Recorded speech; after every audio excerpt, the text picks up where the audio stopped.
Well, trading has closed on February 19th, 2025. As always, we'll start with our disclaimer. We'll go over our calls and then make our predictions. I won't be doing any trading tomorrow. I'm busy all day long, so I'm not risking my own money on this call. Just remember, anything I say can be wrong, and all trades should be made at your own risk. We said there was a 50-50 chance of gapping down, undoing the wall into the close, and that's what happened. Look for the pattern with the early low, which is this. Tomorrow should also have the early low. Here's what we said. We said the ideal situation was a top on Friday around 61.41 plus. Well, but we said it just wasn't exact. There's some leeway. We hit a top of 61.47 today. We're within 2 days. I think we're still within the area where a top could happen, but it's also possible the whole idea falls apart. That's always possible. If we stop right here and just start dropping, and that's entirely possible, I can still make it work. I'm not thrilled with any of the wave counts, but that doesn't mean that much to me. You can always find some count that works. But this is about stretching it as far as I want it to stretch, if that's the right idea. Now we do have a lower target. MEJT said this move up isn't for keeps. We should hit 61.2258, and if we don't gap up smartly, that's my call for tomorrow. So if we do start down right from the open, undercut this line, we're within the marks bar 13. I mean, everything is still going all right for a top here. But on the other hand, if we gap up, for example, that's one possibility, and keep on heading higher, we're going to have to get the eraser out of the case and look for something else.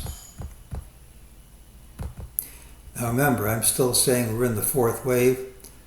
You're not going to have a collapse until you've completed a full 5 waves up. So if we do drop from here, I think it might well stay within this consolidation and not undercut it by much.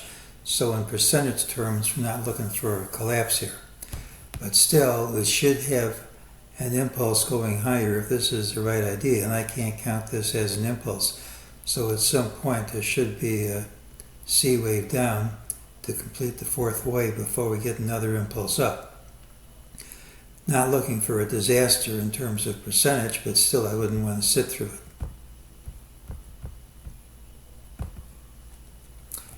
So tomorrow's pattern has the early low regardless of where we open. Typically it's a rally day with a final hour high. If it's weak, we should see more weakness in days to come. There's a lower MEJT target unless we gap up smartly. The rules call for it to print. We're within the time and price window for a top. The longer we go without starting down, the less likely it is that that's the right idea. Ideally, we should drop right from the open, and I'd be very suspicious of the whole idea failing if we don't. I think any drop here would be mild on a percentage basis, and after we complete the current consolidation, I think we're going to get a strong rally. So it's time to fish or cut bait. We shouldn't really go too much higher. We gap up and keep going up and leave these targets behind, then the idea is not going to work. And if I were trading tomorrow, I'd wait to see a drop first before risking any of my own money. But if we do drop, if there is a big drop for right from the open, we have the 61.2258 target, and I think these other targets at 60.80 plus and 59.84 plus are very likely to print before the drop's over, which isn't in a day, obviously. So it's a strong resistance area right in this area, time and price. And if we're going to drop, I want to see it start right from the open. We keep going up here, I'm going to have to come up with some other idea. And if I were trading tomorrow, I wouldn't be risking any money until I saw a drop beginning. It's the pattern tomorrow with the early low, and that's today's call.